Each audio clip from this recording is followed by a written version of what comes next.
ప్రభు దగ్గరికి వచ్చి ప్రతి చిన్నదానికి భయమే. ఎవరైనా ఇంటి ముందు మిరపకాయ వేశారంటే ఇంకా రాత్రి నిద్ర పట్టట్లేదు నీకు.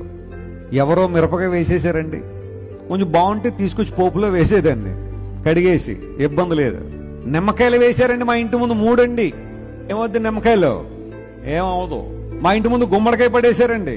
కొంతమంది ఉంటుంది వాళ్ళ ఇంట్లో దిష్టి అంతా తీసి పక్కింట్లో వేసేసి ఇప్పుడు ఎవరు తొక్కుతాడా జాగ్రత్త, సాతాను గడు తొక్కుతాడు నేను ఒక రోజు. ఎవరు తొక్కితే వాళ్ళ మీద పోద్దన్నట్టుగా ఆలోచన. ప్రభువులోకి వచ్చి కూడా కొంతమంది ఇలాంటి భయాలు. మా పిల్లవాడు రాత్రి ఉలిక్కి పడ్డాడండి, అందును బట్టి ఏమన్నా తాడు ఉంటే ఇవ్వండి అని తాళ్ళు కట్టించుకున్న వాళ్ళు లేరంటారా? కొంతమంది కొన్ని రకాల ఉంగరాలు ధరిస్తుంటారు. ఉంగరాలు ధరించడం తప్పు నేను అంటల్లా. క్రైస్తవ వివాహంలో కూడా అప్పుడప్పుడు రింగ్స్ ఎక్స్చేంజ్ చేసుకుంటారు. I'm not against wearing rings. కానీ కొంతమంది పర్టికులర్ గా మాకు ఆ రంగే, ఎందుకంటే ఆయన చెప్పారండి. ఎవరండి? గురువుగారు చెప్పారండి.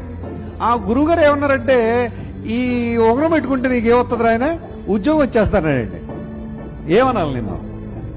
ఏది నీ విశ్వాసం? ఎవరి మీద నీ నమ్మకం? నువ్వేదో ఒక రంగు ఉంగరం పెట్టుకున్నంత మాత్రం నీ దశ తిరిగిపోద్దా? నీ బతుకు బాగైపోద్దా? అదేనా నువ్వు నమ్మేది? దేవుని వాక్యానికి నీ జీవితం సమర్పించుకోవడం ఎక్కడ? నీ పరిస్థితులు ఏంటో ఒకసారి ఆలోచించు. దేవుని బిడ్డ వినో, పరిశుద్ధాత్మ దేవునికి నువ్వు సంపూర్ణంగా నువ్వు సమర్పించుకున్నప్పుడు ఈ లోకంలో నిన్ను నన్ను భయపెట్టేది ఏది లేదు, ఎవరో ఉండరు. దేవుని నామమున స్తోత్రం కలుగును గాక.